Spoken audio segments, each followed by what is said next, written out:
아멘. 오늘도 우리가 우리의 소망을 오직 주님 앞에만 두시면서 오늘도 예배 가운데 말씀하실 그 하나님 우리가 기대하는 마음으로 또 소망하는 마음으로 예배 함께 드렸으면 좋겠습니다. 기대할 때에 하나님께서 우리 가운데 부어주시고 응답하실 줄 믿습니다. 함께 우리 그 하나님 앞에 감사의 박수로 영광 돌리시겠습니다. 아멘. 이 시간으로 힘차게 찬양하시면서 우리 하나님 앞에 함께 나아가도록 하시겠습니다.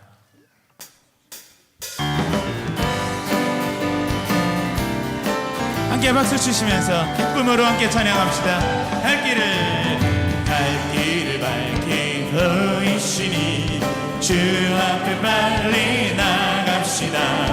우리를 찾는 그 주 예수 도도라 하시네. 아멘. 죄악 벗은 우리 영혼을 기뻐 뛰며 주를 보겠네. 하늘에 계신 주 예수를 영원히 섬기니 우리를 오라 하시는 말 기쁘게 듣고 순종하세.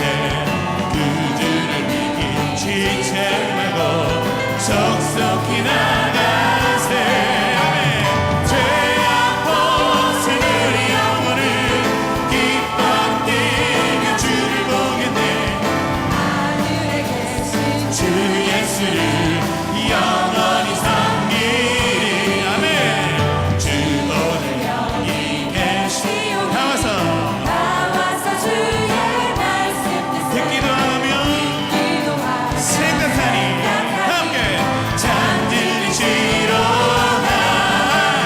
죄악 벗은 우리 영혼을 기뻐 뛰며 주를 보겠네.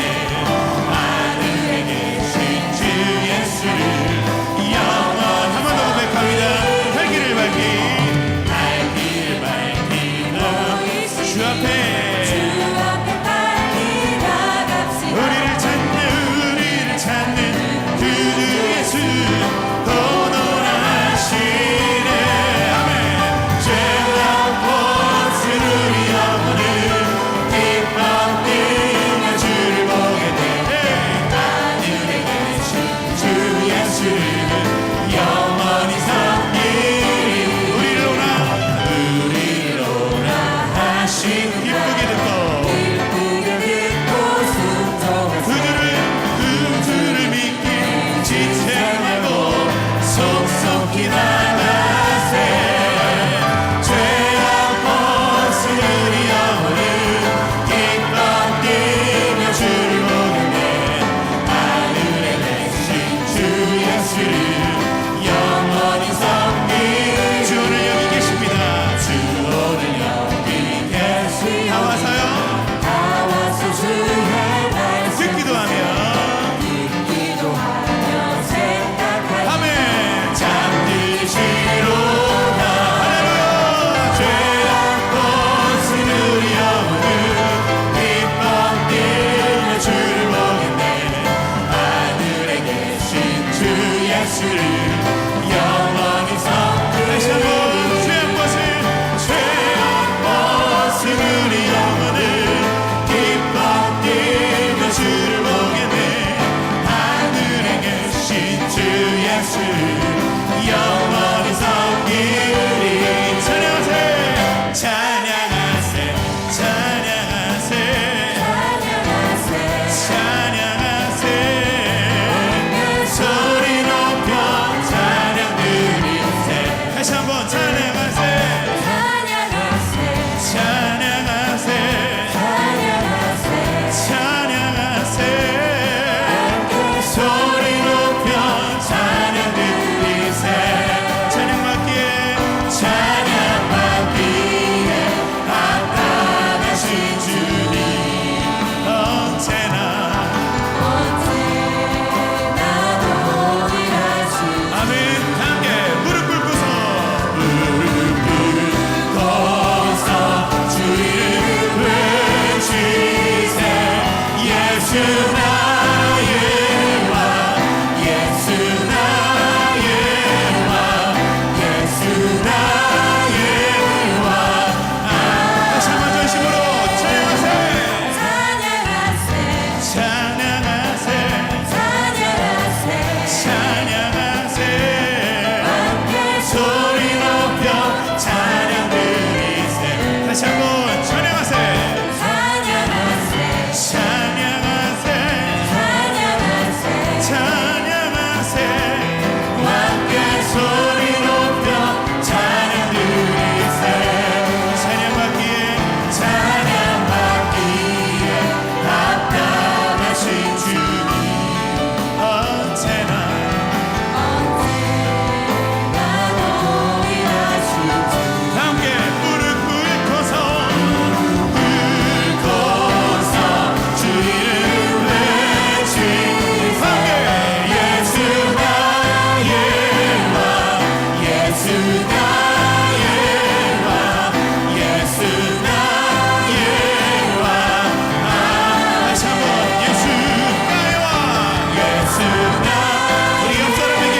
고백합니다. 예수님이 당신의 왕 되십니다.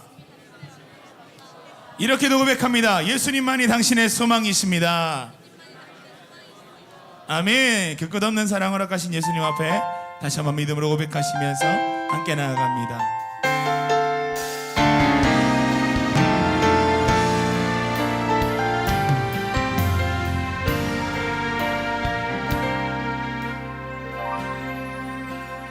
아버지 사랑 내가 노래해, 아버지 은혜 내가 노래해, 그 사랑 변함없으시 거짓 없으시 성실하신 그 사랑 상응할 때 꺾지 않으시네 꺼져가는 등불 끄지 않는 그 사랑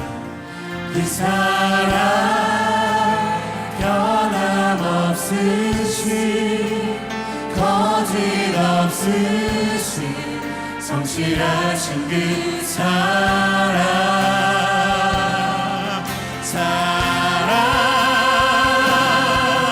그 사랑 날 위해 죽으신 날 위해 다시 사신 예수 그리스도 다시 오실 그 사랑 죽음도 생명도 천사도 하늘의 어떤 권세도 끊을 수 없는 영원한 그 사랑 예수 아멘. 그 예수님이 우리와 함께 하십니다. 한 번 더 고백할까요? 아버지 사랑 아버지 사랑 내가 노래해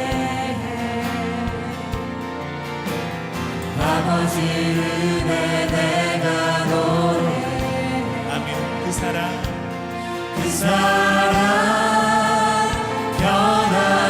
변함없으시 거짓 없으시 성실하신 그 사랑 아멘. 사랑할 때 꺾지 않으시고 꺼져가는 등불 끄지 않는 그 사랑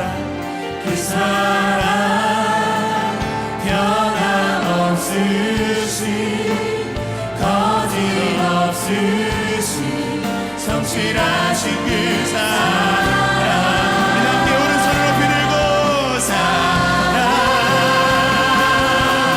그 사랑 날 위해 죽으신 날 위해 다시 사신 예수 그리스도 다시 오실 그 사랑 죽음도 생명도 천사도 하늘의 어떤 권세도 끊을 수 없는 영원한 그 사랑 다시 한번 그 사랑 날 위해 죽으신 날 위해 다시 사신 예수 그리스도 다시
당신의 끝없는 사랑 오 예수 목소리 높여 찬양해 가장 귀한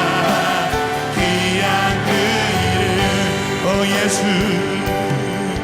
오 예수 목소리 높여서 목소리 높여 찬양해 가장 귀한 그 이름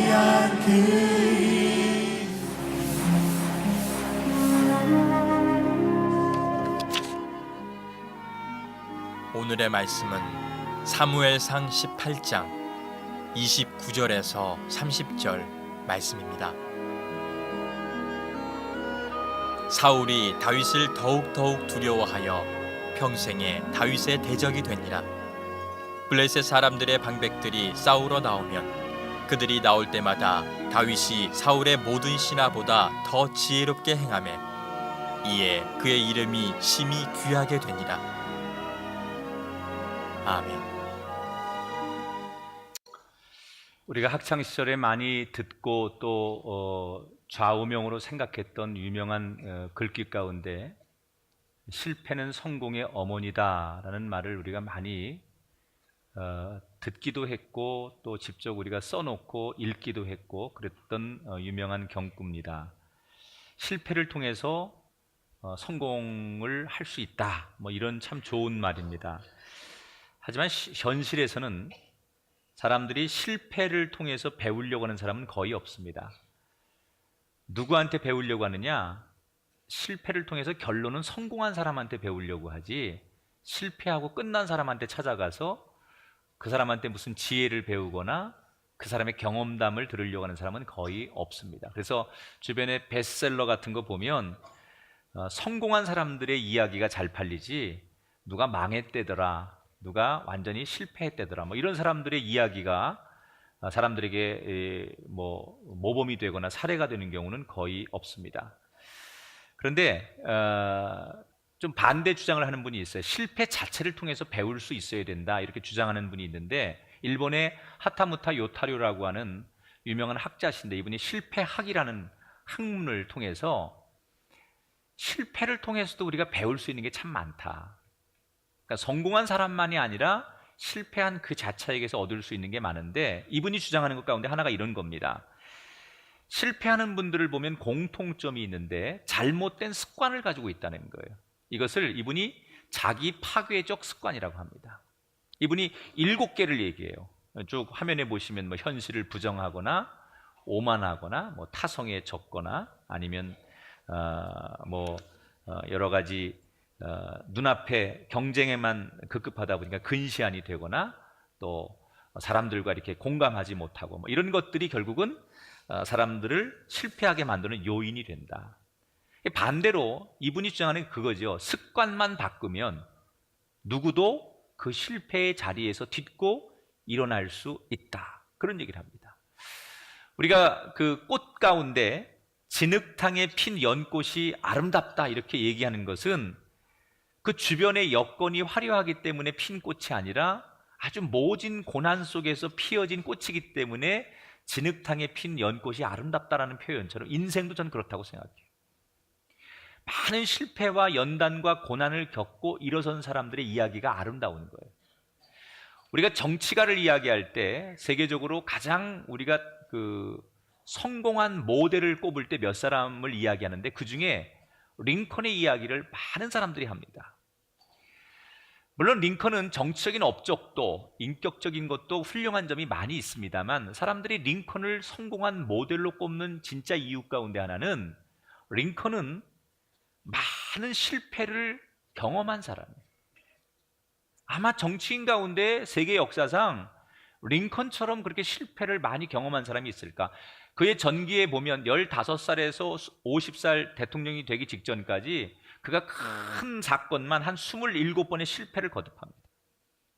사업에 실패하고 주의회에 낙선되고 자기 약혼자가 갑자기 죽고 의장직 선거에서 패하고 하여튼간 하원 의원에서 공천 탈락하고 재선거에 탈락하고 엄청난 많은 정치적인 실패를 거듭합니다.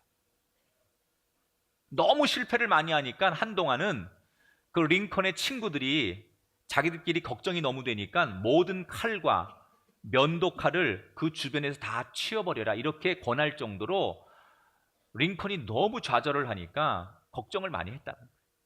그런데 그 링컨이 그렇게 실패하고 넘어졌지만 다시 도전하고 또 도전해서 오뚜기처럼 일어나서 결국 대통령에 당선이 됐기 때문에 사람들은 그를 지금도 칭송하고 있는 거예요. 끝날 것 같은 그의 인생이 다시 도전하고 그래서 끝끝내 성공을 거뒀기 때문에 존경을 받는 거예요.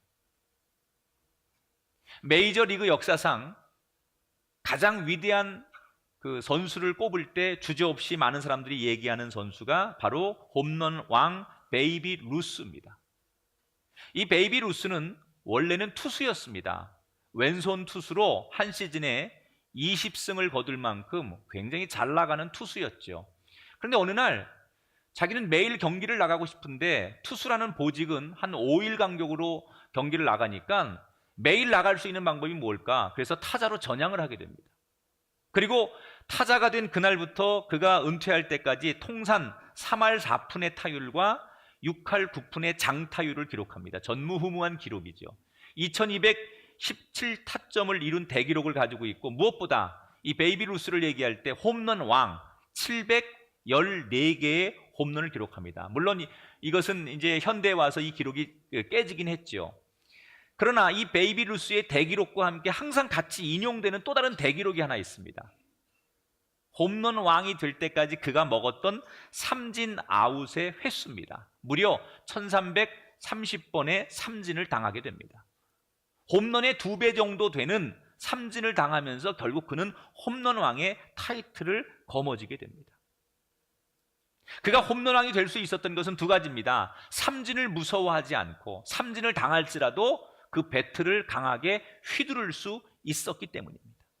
만약 그가 삼진이 두려워서 아웃되는 게 두려워서 그 배트를 살살 다루고 휘두르지 못했다면 그에게 714개의 홈런왕의 타이틀은 주어지지 못했을 거라는 거예요. 저는 개인적으로 기독교인이 가장 아름다운 순간은 언제일까? 예배할 때, 기도할 때, 찬양할 때, 헌신하고 봉사하고 복음을 전할 때 다 아름답습니다. 그러나 기독교인의 가장 아름다움의 진수는 어디 있느냐? 고난 속에서도 포기하지 않고 정말로 이 쓰레기 더미 같은 그 현실 속에서도 소망을 가지고 살아가는 사람들, 그게 저는 기독교인의 저력이라고 생각해요.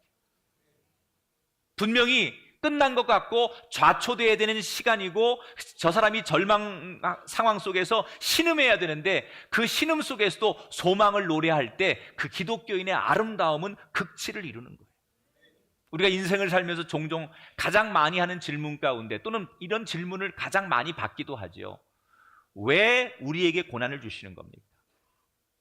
왜 이런 실패와 가난이 우리에게 와야 합니까? 이런 어려움들이 왜 우리 안산에 있어야 됩니까? 자녀를 잃고 가족을 잃은 세월호의 피해자들이 가장 많이 절규한 소리가 그거 아니겠습니까? 왜 내 자식이어야 됩니까? 왜 우리 가정입니까? 이 질문에 그 누구도 왜라고 하는 질문에 답을 줄 수 있는 사람이 아무도 없어요. 왜 우리 가정이어야 되고 왜 내 새끼여야 합니까? 라는 이 질문에 어느 누구도 답을 주지 못해요. 도대체 우리는 어떻게 살아야 됩니까? 라는 이 물음에 그 누구도 이렇게 살라고 얘기를 못해요. 저는 오늘 성경을 읽으면서 제 이야기가 아니라 오늘 성경의 다윗의 이야기를 통해서 이런 질문을 하는 분들에게 오늘 성경은 답을 전해주고 있다고 생각해요. 자, 오늘 우리가 만나는 이야기는 지난 시간에 이어서 다윗의 이야기입니다. 다윗이 이제 역사에 등장을 하지요. 그런데 다윗의 등장은 굉장히 극적입니다. 기성세대가 잘 못하는 것을 꾸짖으며 반대 세력으로 등장한 신진 세력이 다윗이지요. 원래 이스라엘이 블레셋과의 전쟁을 통해서 전쟁을 하면 전쟁은 왕과 군인과 정치인이나 또는 기성세대가 감당해야 돼요. 그런데 왕이 책임을 다하지 못하고 기성세대가 군인들이 전쟁을 감당하지 못하니까 애꿎은 어린 소년 다윗이 골리앗과 맞서 싸우는 상황이 전개됩니다. 책임져야 할 사람이 책임지지 않으니까 엉뚱한 사람이 그 책임을 지게 되는 거예요. 모두가 골리앗이라고 하는 적군 앞에 무서워서 숨어버리기에 급급했을 때 다윗은 비록 어린 소년이었지만 담대하게 나가서 그 현실을 무서워하지 않고 현실하고 정면으로 승부를 겁니다. 그리고 기적이 일어났습니다. 정면 승부한 다윗이 상상도 할 수 없는 일이 일어났습니다. 골리앗을 이기고 영웅이 되었습니다. 여러분, 난 여러분의 인생에도 이런 기적들이 평생에 일어나길 축원합니다. 기적이라는 것은 일어날 수 없을 것 같은 일들이 일어날 때 기적이라고 하는 거죠. 다윗에게 그런 일이 일어났어요.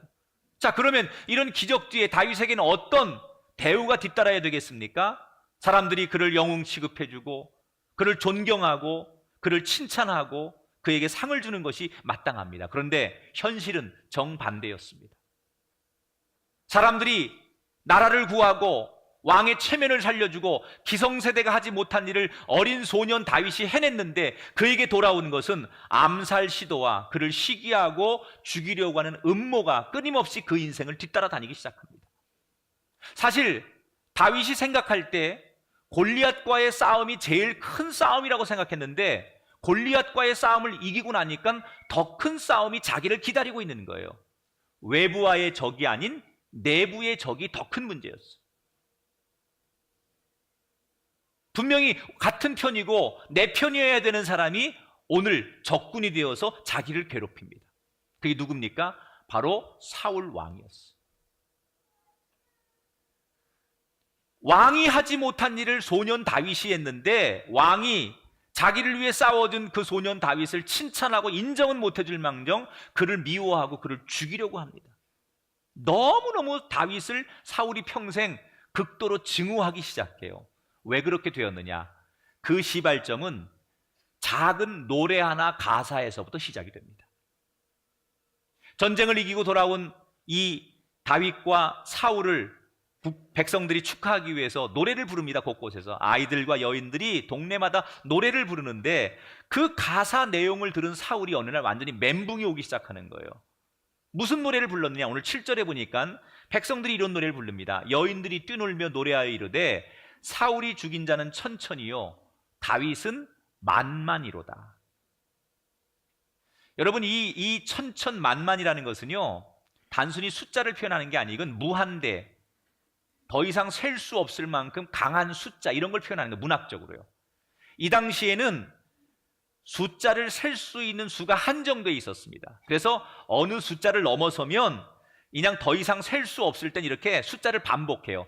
천천, 백백, 만만 이러면 이것은 더 이상 셀 수 없는 가장 큰 숫자를 말하는 거예요. 그런 문학적 표현이 여기 나오는 거예요, 성경에. 사울이 죽인 자는 천천히요. 그것도 엄청나다는 거예요. 사울은 이미 영웅이라는 거예요. 그런데 그 뒤에가 문제예요. 다윗이 죽인 자는 만만이다. 사실 의미가 없어요. 천천히든 만만이든 그 별로 의미가 없는 거예요. 그런데 사울은 그 단어 하나에 마음이 상하게 되는 거예요. 나보다 더 강하고 나보다 더 좋아하는 사람이 다윗이라고 생각이 되니까 거기에 대해서 분노하기 시작해요. 자신이 모든 영광과 자랑을 가져야 되는데 자기보다 못한 어린 소년이 자기보다 백성들에게 인기가 더 있다는 것에 질투를 느끼기 시작합니다. 그래서 그 작은 질투 하나가 나중에는 어디까지 가요? 그 다윗을 죽이고 싶은, 그래서 암살을 시도하는. 여러분, 죄라는 게요 처음부터 큰 게 아니에요. 요만한 먼지 많은 죄가 들어와서 뿌리를 내리면 그게 죄가 커지는 거예요.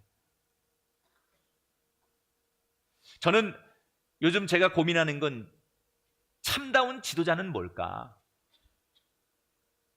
지도자라는 게 도대체 뭘까? 진짜 좋은 지도자가 어떻게 해야 좋은 지도자가 될까? 여러 가지를 고민하면서 제가 생각하는 결론 가운데 이런 겁니다. 참다운 지도자라는 것은 자기뿐만이 아니라 자기 주변의 사람들을 잘되게 도와주는 지도자, 그게 저는 진짜 좋은 지도자라고 생각해요. 자기가 받아야 될 것을 나누어서 그 상대도 주변에 있는 사람들을 다 잘되게 만들어주는 지도자. 만약에 사울이 정말 좋은 왕이었고 좋은 지도자였다면 마땅히 자기가 받아야 될 몫을 그 어린 소년 다윗에게, 그 정말 소년인데 무서워하지 않고 목숨을 걸고 나라를 위해서 싸워준 그 소년을 영웅 대접해주고 그 부하가 가져가야 될 몫을 챙겨줄 수 있는 그런 사람이었다면 사울은 역사상 다윗 못지않게 더 훌륭한 왕이었을 거예요. 그런데 뭘 잘못해요? 질투하고 분노를 느끼기 시작해요. 왜? 그 마음이 이렇게 작아졌을까?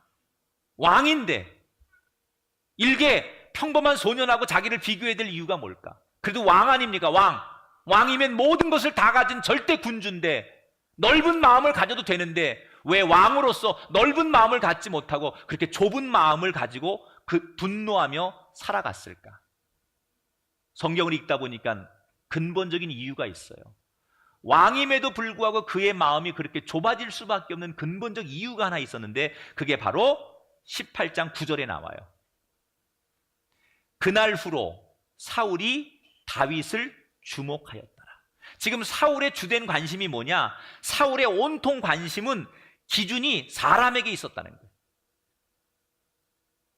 자기의 기준, 자기의 관심이 온통 사람에게 있었다는 거예요. 여러분, 사울이 왕이 될 때 사람들이 사울을 왕으로 뽑아준 게 아니잖아요. 하나님께서 지명하여 사울을 왕으로 세워준 거예요. 그렇다면 사울은 자기의 주된 관심이 하나님이어야 돼요. 하나님을 바라보고 하나님을 주목해야 돼요. 그런데 관심이 바뀌었어요. 자기의 의중이 바뀌었어요. 하나님을 바라보는 게 아니라 사람을 바라보고 사람을 주목하기 시작했어요. 그래서 다윗이 무슨 말을 하는지 다윗의 말에 귀를 기울이고 다윗과 자기를 비교해서 자기를 평가하기 시작했어요. 여러분, 사랑은 두 가지가 있어요. 절대적 사랑과 상대적 사랑이 있습니다. 하나님이 우리에게 주는 사랑은 절대적 사랑이에요.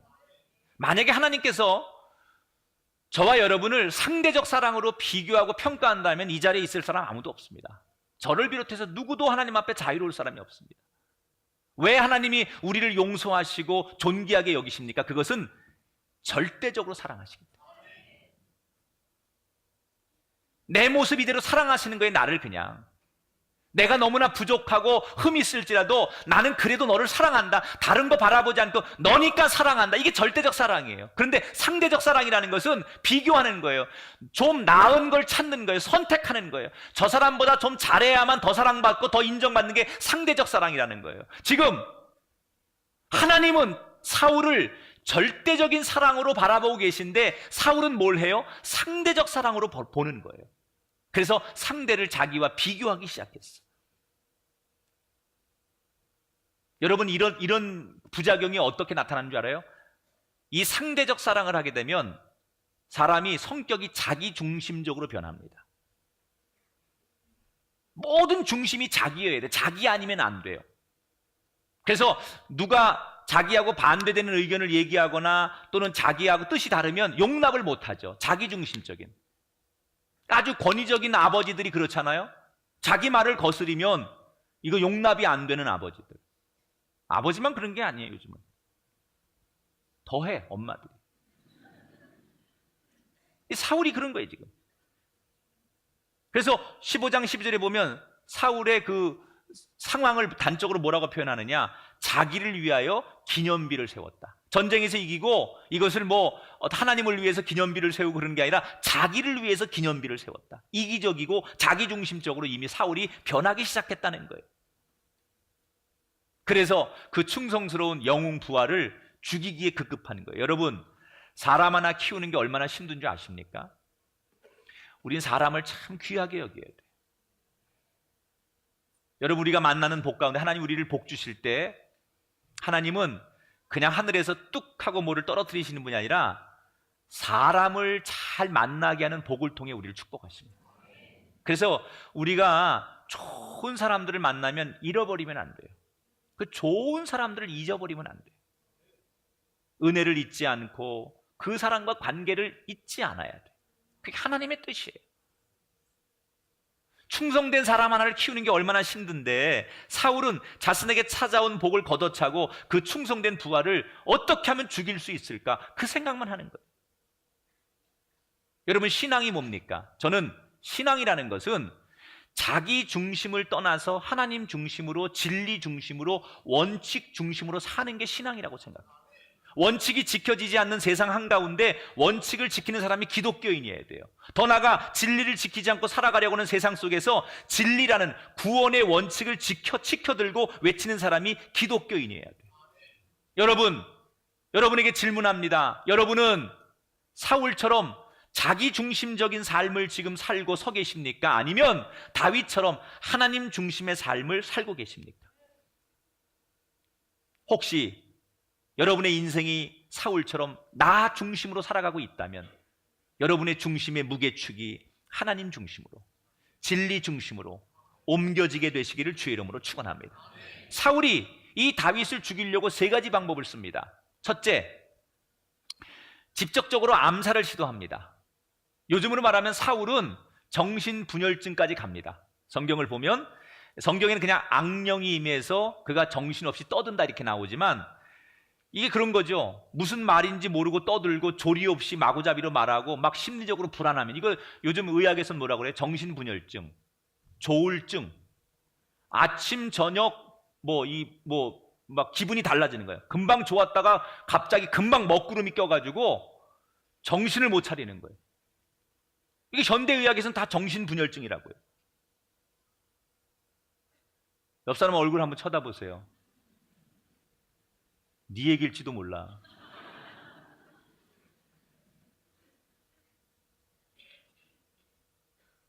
그러니까 다윗은 참 그 성실한 사람이에요. 그 왕이 자기를 그렇게 미워하는데도 그 왕이 너무 그렇게 막 그 정신분열증처럼 막 헛소리하고 그러니까 그 다윗이 사울을 좀 도와주려고 뭘 해? 옆에서 영감 있는 찬양을 불러줘요. 여러분, 다윗이 찬양을 참 잘하잖아요. 그래서 시편에 보면 다윗의 찬송시가 많고 그 찬양을 잘해. 노래를 잘하는 게 찬양을 잘하는 게 아니라 영감이 있어야 돼. 그러니까 교회에서 신앙생활 못하는 사람들하고 할머니들하고 공통점이 영감이 없다는 거예요.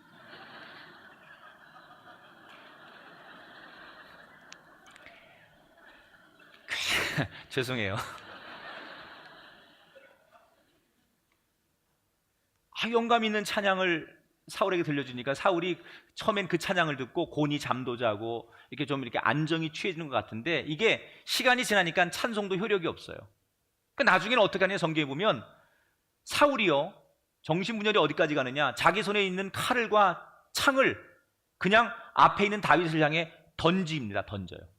그 보는 앞에서 죽으라고 던져요. 그 정도로 사리 분별을 못할 정도로 직접적으로 사울이 다윗을 죽이려고 하는 그런 장면까지 가게 된다는 거예요. 두 번째, 어떤 그 방법으로 사울이 다윗을 죽이려고 하느냐, 다윗을 천부장으로 임명합니다. 현대적으로 말하면, 요즘 군대 용어로 말하면 사단장쯤 정도 되는 자리에 다윗을 임명하는 거예요. 이 군주 시대, 여러분, 군사 시대에 최고의 권력이 군사들인데 그 군인들의 사단장급 되는 자리에 어린 소년을 앉혔어요. 여러분, 지금도 군대에서 사단장 정도가 되려면 적어도 50대 후반이 돼야만 가능한 겁니다. 이게 무슨 뭐 공부 잘하고 뭐 한다고 사단장이 되는, 군대 같은 이런 공직사회에서는 계단을 밟고 올라가야 되는데 군인들이 사단장 정도 되려면 50대 후반이 돼야 지금도 가능해요. 그러니까 두루두루 자리를 거치며 마지막 최고의 그 스타, 별에 오르는 자리거든요. 만여 명의 군인의 목숨과 국가 안위를 책임지는 자리이기 때문에 함부로 시키지 않아요. 너무 중요한 자리니까 정말 신중하게 그 자리를 맡기거든요. 그런데 이제 갓 소년의 티를 벗은 다윗에게 그런 사단장 자리를 줬다고 여러분 한번 상상을 해봐요. 어울리겠습니까, 우선? 그럼 사울은 은혜를 못 잊어서 다윗에게 사단장 자리를 준 거냐? 아닙니다. 거기에 의도가 있는 거예요. 너 고생 좀 해봐라, 그거예요. 군인들이 얼마나 보수적입니까? 자기는 뼈 빠지게 지금 계단을 밟아서 진급하고 있는데 어느 날 갑자기 낙하산으로 어린 녀석이 사단장이 돼서 자기 상관으로 왔어요. 그 밑에 부하들이, 특히 사울의 부하들이 다윗을 인정하지 않고 반발하는 거예요. 그러니 지도력이 먹힙니까? 명령을 해도 먹히지 않습니다. 반발하고 상상할 수 없는 군대 안에 어려움이 생깁니다. 자, 이 시대는 전쟁이 잦은 시대에 툭하면 전쟁을 나가야 돼요. 그런 명령 체계와 지도력이 서지 않은 상황에서 다윗이 군인들을 이끌고 나가면 틀림없이 다윗은 전쟁에서 죽을 거라고 생각하는 거예요. 그래서 사울은 다윗이 좋아서 천부장으로 임명하는 게 아니라 전쟁에 나가서 죽어줘라, 그런 의미로 다윗을 높은 자리에 앉힌 거예요. 때로는 여러분, 얼떨결에 들어온 복이 아니라는 걸 아실 때가 있어야 돼요. 뭐든지 잘 된다고 다 잘 되는 게 아니에요. 어떤 일은 잘 되라고 온 것이 오히려 내 인생을 더 두렵고 나를 더 무섭게 할 수도 있다는 것을 깨달아야 돼요. 그래서 잘 되는 게 무조건 잘 되는 게 아니라 정말 잘 분별해야 돼요. 아, 이건 내가 받아들일 수 있는 상황인지, 이것은 내가 정말 잘 되라고 하나님이 주신 건지, 아니면 나를 망하라고 주는 사탄의 시험인지를 구분할 수 있어야 되는 거예요. 지금 다윗이 당한 게 바로 그런 거 아닙니까? 잘 되라고 준 게 아니에요. 실제로는 망하라고 그 자리를 준 거예요. 세 번째, 사울이 다윗을 어떻게 죽이려고 합니까? 가족들을 이용해요. 이제 마지막에 안 되니까 사울에게 두 딸이 있었어요. 이 딸을 이용해서 다윗을 죽이려고 합니다. 다윗에게 뭐라고 약속하느냐? 나를 위해 충성스러운 싸우는 군인이 되면 내가 첫째 딸 메랍하고 결혼을 시켜주겠다. 그런데 다윗이 충성을 다했지만 막상 이 사울이 약속을 지키지 않고 메랍이라는 딸을 다른 사람과 결혼시킵니다. 그러니까 반발하려고 하는 다윗에게 뭐라고 다시 얘기를 하느냐? 둘째 딸이 더 이쁘다. 둘째 딸은 미갈이거든요. 그래서 둘째 딸하고 결혼시키려고 하니까 너 둘째 딸하고 결혼하려면 한 가지만 더 약속을 지켜라. 그래서 당시에 결혼하려면 남자들이 그 필수적이었던 결혼 지참금을 가져와야 되는데, 그 대신에 사울 왕이 다윗에게 뭘 시키느냐? 블레셋 진영에 들어가서 군인들의 표피 100개를 가져와라. 표피라는 건 좀 말씀드렸지만 남자의 성기를 잘라오라는 거예요. 그러면 너를 내 딸과 결혼시킬 수 있는 명분을 주겠다. 죽으란 얘기죠. 적지에 들어가서 남자의 표피를 어떻게 100개를 잘라옵니까? 그런데 다윗이 갑니다. 그리고 100개 잘라오라 했더니 200개를 잘라와요.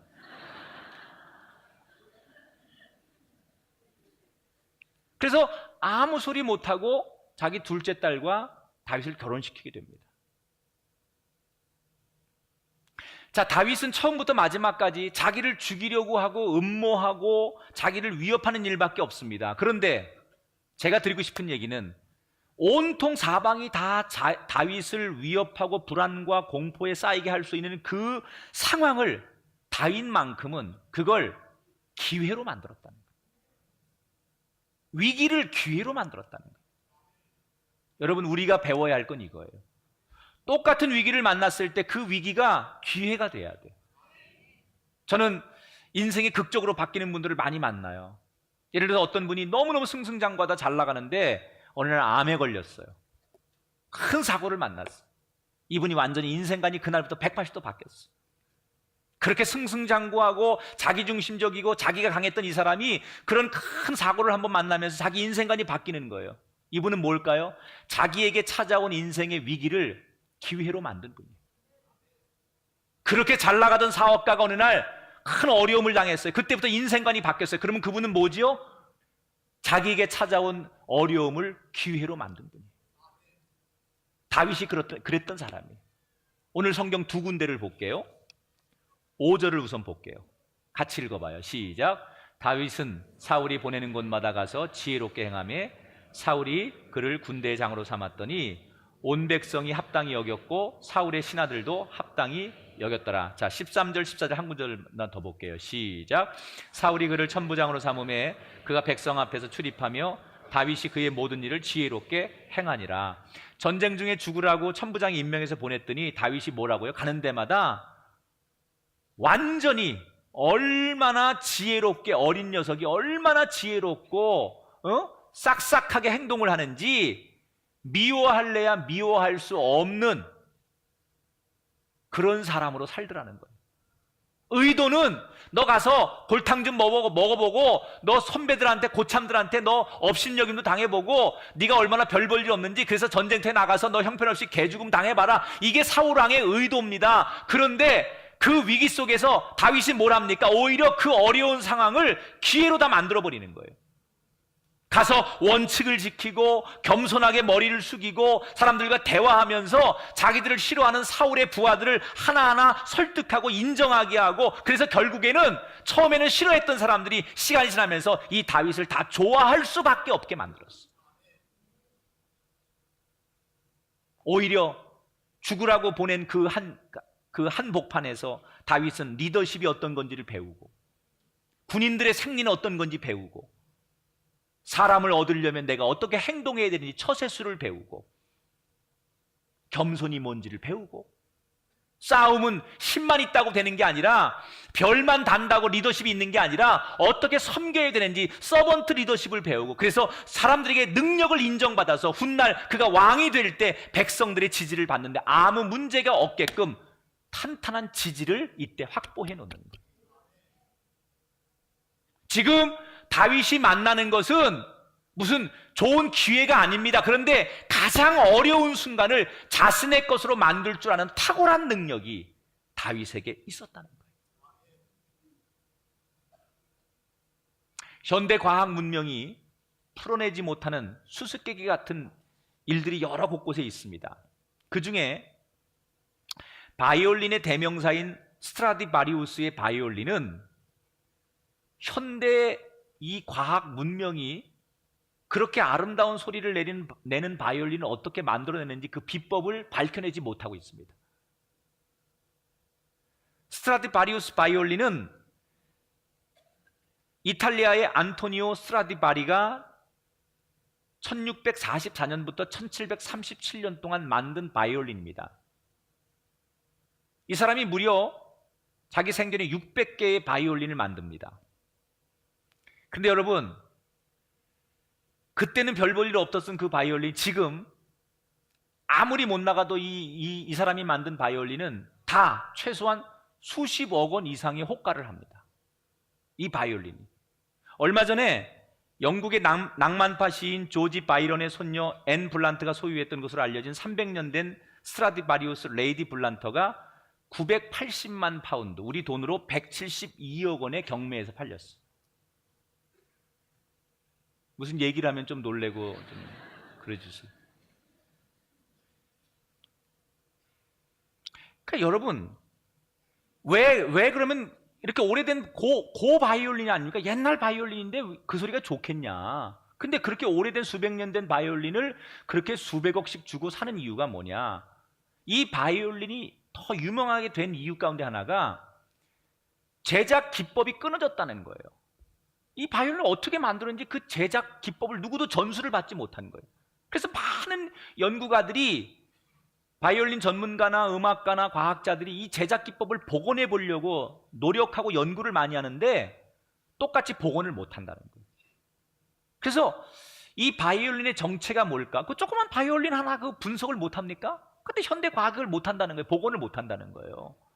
그래서 많은 설들이 있습니다. 그런데 그 중에 이제 가장 유력한 설들 가운데, 근거 있는 설 가운데 공통적으로 이 스트라디바리우스의 바이올린이 명품일 수밖에 없는 것은 나무의 재질이 다르다. 이 얘기를 공통적으로 많이 합니다. 가장 근거 있는 설인데, 이 바이올린에 쓰인 나무들이 1645년부터 1715년 사이에 자라난 나무들이 재료로 쓰였는데, 이때가 왜 역사적으로 중요하냐면 당시 이탈리아에 역사적으로 가장 극심한 한파가 찾아옵니다. 수십 년 동안. 그래서 나무들이 그 한파에 견디지 못하고 다 얼어 죽습니다. 그런데 그 한파에 그래도 살아남은 나무들이 좀 있었어요. 그런데 너무 추우니까 이 추운 기후에서 자란 나무들은 자라나는 속도가 느리거든요. 열대지방은 쑥쑥 자라지만 추운 지방에서 자란 나무들은 조금씩밖에 못 자라거든요. 살아있는 게 기적이에요. 그런데 그 추운 지방의 나무들이, 나무는 크게 안 자라지만 조직이 성글고 탄력성이 굉장히 높다는 거예요. 마치 그 명태를 여러분 강원도에서 막 추위에 말렸다 녹였다 하는 그런 과정처럼 그렇게 쉽게 생각하면 된다는 거예요. 그래서 그 나무에서 만든 바이올린이기 때문에 지금도 그런 나무를 구할 수 없기 때문에 그 소리를 복원을 못한다. 이런 설이 가장 근거 있는 설이에요. 아름다운 소리는 결국 가혹한 혹한과 실패를 견뎌낸 그 나무들을 통해서 만들어냈다는 거예요. 저는 사람도 마찬가지라고 생각해요. 그 사람이 유독 다른 가정, 다른 인생보다 가혹한 현실, 어려움을 많이 겪은 사람은 나중에 아름다운 노랫소리를 만들어낼 수 있는 자격이 있는 거예요.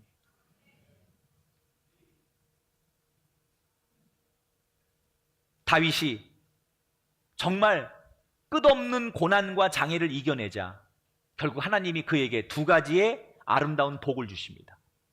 첫째는 하나님께서 다윗과 함께 하시는 복을 줘요.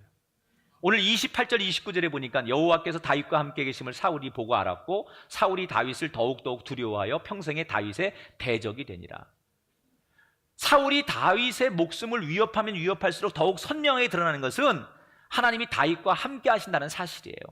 여러분, 그늘이 짙을수록 햇빛은 더 강한 거고요, 더러운 진흙 위에 피어난 연꽃이 더 아름답듯이 우리 그리스도인은 고난과 환난이 많을수록 하나님의 강한 오른손의 붙잡으심이 선명하게 느껴져야 돼요. 저는 그걸 여러분 모두가 경험하게 되길 주의 이름으로 축원합니다. 기독교인의 신앙은 삶으로 드러나는 거예요. 고난과 어려움을 겪을수록 우리의 환경과 사회가 쓰레기처럼 어둡고 추하고 복잡할수록 피어나는 믿음의 꽃이 아름다운 거예요. 따라합시다. 믿음은 삶으로 말합니다. 말로만 하는 믿음이 아니라 우리가 고난 속에서 하나님 이름만 부르는 게 아니라 우리의 삶으로 이 고난을 이겨내는 모습을 보여줄 때 하나님이 우리와 함께 하심을 보게 될 줄 믿습니다. 두 번째, 하나님이 그 고난을 이겨낸 다윗에게 무슨 축복을 주십니까? 명성을 높여주세요. 30절을 다 같이 읽어볼게요. 시작. 다윗이 사울의 모든 신하보다 더 지혜롭게 행하며 이에 그의 이름이 심히 귀하게 되느니라. 여러분, 여러분의 이름이 존귀해지게 되길 바랍니다. 여러분의 자녀들의 이름이 존귀해지게 되길 바랍니다. 왜 하나님이 다윗을 존귀하게 여기십니까? 그 고난 가운데 견뎌냈기 때문에. 사울은 사람 중심으로 살아갔지만 끝까지 다윗은 하나님 중심으로 살려고 노력했기 때문에, 하나님만 바라보기 때문에 하나님이 책임과 결과를 책임져 주시는 거예요. 여러분, 우리 이런 인생이 되보십시다. 결과는 하나님이 책임지시는 인생. 할렐루야. 이게 다윗의 인생이었다고 생각해요. 그래서 시간이 가면 갈수록 처음에는 죽이려고 했고 인기 없었던 다윗이 사울의 인기를 능가하고 그의 이름이 가는 곳마다 존경받고 사람들이 그의 이름을 높이도록 하나님께서 그를 세워주셨어요. 저는 오늘 이 말씀을 마치면서 다윗이 받았던 이 28절과 30절의 복을 한번 우리의 입장에 대해서 고백하면서 오늘 설교를 좀 마치려고 해요. 자, 제가 화면에 성경 구절을 띄워드릴 테니까 자기 이름을 한번 넣어서, 다윗이 이렇게 된 것처럼 자기 이름을 한번 넣어서 여러분이 이렇게 되기를 기도하는 마음으로 이 고백을 오늘 설교 마무리로 함께 드리도록 하겠습니다. 같이 읽어보겠습니다. 시작. 여호와께서 꿈의 교회와 함께 계심을 안산 시민들이 보고 알았고 김학중이가 누구보다 엘리트보다 권세 있는 자보다 더 지혜롭게 행하며 이에 김학중의 이름이 심히 귀하게 되느니라. 여러분들은 김학중이라고 하면 안 돼요. 자기 이름을 넣으시라는 거예요. 세 분이 자꾸 김학중이라고. 여러분의 이름을 부르세요. 시작. 여호와께서 꿈의 교회와 함께 계심을 안산 시민들이 보고 알았고 누구보다 엘리트보다 권세 있는 자보다 더 지혜롭게 행하며 이에 이름이 심하게 귀하게 되니라. 아멘. 이 기도대로 말씀대로 되시는 여러분 되기를, 여러분의 가정과 자녀가 되기를 주의 이름으로 축원합니다.